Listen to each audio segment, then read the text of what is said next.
दोस्तों नमस्कार। चलिए शुरू करते हैं आज का अपना क्लास। आज हम लोग बिहार स्टेट के लिए विश्व इतिहास के कुछ महत्वपूर्ण सवाल को देखेंगे। ये सवाल वो सवाल हैं जो आपके एग्जाम में सीधे तौर पर देखने को मिलेंगे। यह हमारे जो सवाल होंगे वो विश्व इतिहास के सवाल होंगे। हमने 20 सवाल लाया है और आज से लेकर एग्जाम के दिन तक प्रतिदिन 20 सवाल कराने का हम प्रयास करेंगे। आज का यह हमारा पहला क्लास होगा। तो चलिए दोस्तों बिना किसी देरी के आज का अपना क्लास शुरू करते हैं। आज का हमारा पहला सवाल देखिए दोस्तों, यहाँ पे क्या कह रहा है। देखिए दोस्तों, ऐसे ही सवाल आखिर में आसान सवाल है, लेकिन ऐसे ही आसान सवाल ही बिहार स्टेट में पूछे जाते हैं। ठीक है, तो आप लोग ये मत समझिएगा कि आसान सवाल है तो नहीं पूछा जाएगा, यही सवाल पूछा जाता है। ठीक है, वास्को डी गामा भारत कब आया था बताइए। क्या 1490 में या 1498 में या 95 में या 1500 में? तो ऑप्शन बी नंबर ही राइट आंसर हो जाएगा। हम लोग को पता है कि 1498 में वास्को डी गामा भारत आया था। ठीक है, और कहाँ पे आया था? तो केरल के यहाँ पे आया था, केरल के कालीकट के तट पर आया था। ठीक है, जो आगे हम सवाल के माध्यम से देखने वाले हैं। देखिए दोस्तों, आज का हमारा दूसरा सवाल यहाँ पे क्या कह रहा है, यहाँ देखिए। वास्को डी गामा कहाँ का यात्री था? पहले सवाल में हमने किया कि वास्को डी गामा भारत कब आया था, तो वह 1498 में आया था। ठीक है, लेकिन यहाँ पे क्या कह रहा है, यहाँ पे कह रहा है वास्को डी गामा कहाँ का यात्री था। क्या पुर्तगाल का या इंग्लैंड का या स्पेन का या अमेरिका का? तो वह पुर्तगाली था। हम लोग जानते हैं कि वास्को डी गामा पुर्तगाली यात्री था। और पुर्तगाली सबसे पहले भारत में कब आए थे? तो यहीं 1498 में ही आए थे। ये भी सवाल आप लोग याद रखिएगा। देखते हो दोस्तों, आज का तीसरा सवाल यहाँ पे देखिए, यहाँ पे क्या कह रहा है। यूरोपवासियों ने दिशा सूचक यंत्र का प्रयोग किनसे सीखा था? यानी दिशा सूचक जो होता है उसको हम लोग क्या कहते हैं? उसको हम लोग कंपास कहते हैं। ठीक है, यानी कंपास का प्रयोग करना यूरोपवासियों ने किनसे सीखा था? क्या भारत से या रोमवासियों से या इटली से या अरबों से? तो option D number right answer हो जाएगा। अरबों से यूरोपवासियों ने दिशा सूचक यंत्र का प्रयोग करना सीखा था। ठीक है, देखते हैं दोस्तों आज का 4 नंबर सवाल। यहाँ पे देखिए, आज का 4 नंबर सवाल में क्या कह रहा है। उत्तम आशा अंतरिप। देखिए दोस्तों, कहीं कहीं उत्तम आशा अंतरिप लिखा रहता है और कहीं कहीं केप ऑफ गुड होप लिखा रहता है। ठीक है, तो आप लोग घबराइएगा नहीं। देखिए, हम आपको बता रहे हैं, जो दक्षिण अफ्रीका है ना, दक्षिण अफ्रीका, उसका जो सबसे लास्ट वाला जो छोर है, ए वाला, इसको हम लोग केप ऑफ गुड होप कहते हैं। ठीक है, इस वाला ये डॉट को, इसको हम लोग केप ऑफ गुड होप कहते हैं। इसका खोज किसने किया? इसका खोज हो गया, उसके बाद भारत आना आसान हो गया, क्योंकि यहाँ पे भारत है, भारत आना काफ़ी आसान हो गया। ठीक है, तो इसका खोज किसने किया था? इसका खोज बार्थोलोमियो डियाज ने किया था। ठीक है, option C number right answer हो जाएगा। देखते हैं दोस्तों आज का 5 नंबर सवाल। यहाँ पे देखिए, इसमें क्या कह रहा है। यहाँ देखिए, अमेरिका का खोज किस वर्ष की गई बताइए। कि अमेरिका का खोज कब हुआ और किसने किया? तो आप लोग याद रखिएगा, अगर पूछेगा किसने किया तो कोलंबस ने अमेरिका का खोज किया था। ठीक है, और कब किया था? तो 1492 ईस्वी में अमेरिका का खोज हुआ था। और भारत का खोज कब हुआ था? तो 1498 में हुआ था। ऑप्शन ए नंबर इसका राइट आंसर हो जाएगा। ठीक है, देखते हैं दोस्तों आज का 6 नंबर सवाल। यहाँ पे देखिए, यहाँ पे क्या कह रहा है। कुस्तुनतुनिया का पतन किस वर्ष हुआ? कुस्तुनतुनिया का पतन कब हुआ था? तो 1453 में। हाँ, तो यही आंसर हो जाएगा। ऑप्शन ए नंबर 1453 में कुस्तुनतुनिया का पतन हो गया था। ठीक है, देखते हैं दोस्तों आज का 7 नंबर सवाल। यहाँ पे क्या कह रहा है। यहाँ देखिए, विश्व का चक्कर किस यात्री ने सर्वप्रथम लगाया था? यानी पहली बार पूरे विश्व का चक्कर समुद्री रास्ते से किसने लगाया? तो उसका नाम था, क्या था? वास्को डी गामा नहीं था, कैप्टन कुक नहीं था, मार्को पोलो नहीं था, उसका नाम मैगलन था। ठीक है, option A number he right answer हो जाएगा। और पूछेगा कब लगाया, तो आप लोग याद रखिएगा 1519 में यह चला था अपने घर से, और 1522 तक, यानी 4 साल के अंदर में इसने पूरे विश्व का चक्कर लगाया था। ठीक है, तो 7 नंबर का ए नंबर आंसर राइट हो जाएगा। देखते हैं दोस्तों 8 नंबर सवाल। यहाँ पे देखिए, इसमें क्या कह रहा है। वास्को डी गामा का भारत में केरल के तट पर किसने स्वागत किया था? तो बताइए कि वास्को डी गामा जब भारत आया था, कब आया था? 1498 में आया था। और जब 1498 में आया था, इसका भारत में स्वागत किसने किया था? तो यह एक राजा था, जमोरिन, केरल के राजा था, वह जमोरिन था। ठीक है, इसी ने वास्को डी गामा का स्वागत किया था। आप लोग ये बात का ध्यान रखिएगा। देखिए दोस्तों आज का 9 नंबर सवाल। यहाँ पे क्या कह रहा है। नई दुनिया को विस्तार से किसने ढूंढा? नई दुनिया किसे कहते हैं हम? तो बताइए। नई दुनिया हम लोग अमेरिका को कहते हैं। तो अमेरिका को पहले तो ढूंढ लिया था किसने? कोलंबस ने। लेकिन उसके बाद एक व्यक्ति है, उसका नाम है अमेरिको वेस्पुची। ठीक है, अमेरिको वेस्पुची 9th क्लास का SCRT में दिया गया सवाल है। ये सवाल आपको हर एक जगह नहीं मिलेगा।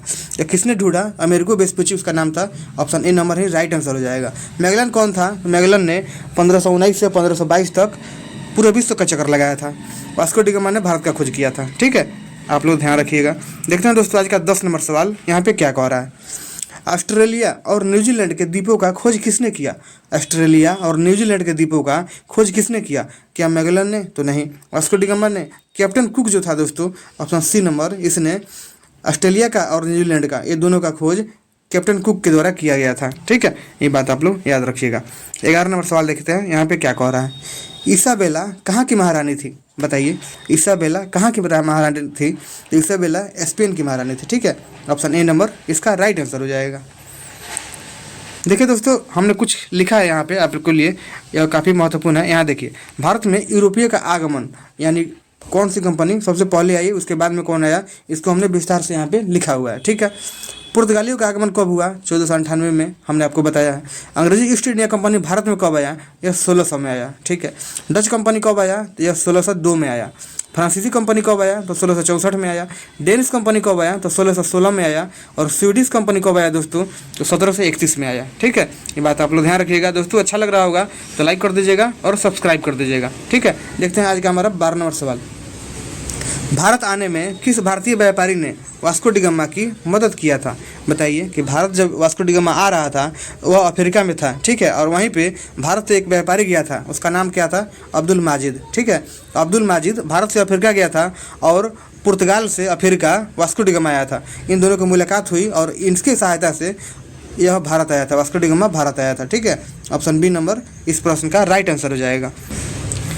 देखिए दोस्तों, आज का 13 नंबर सवाल यहाँ पे क्या कह रहा है। दक्षिण अफ्रीका का दक्षिणतम बिंदु कौन सा है?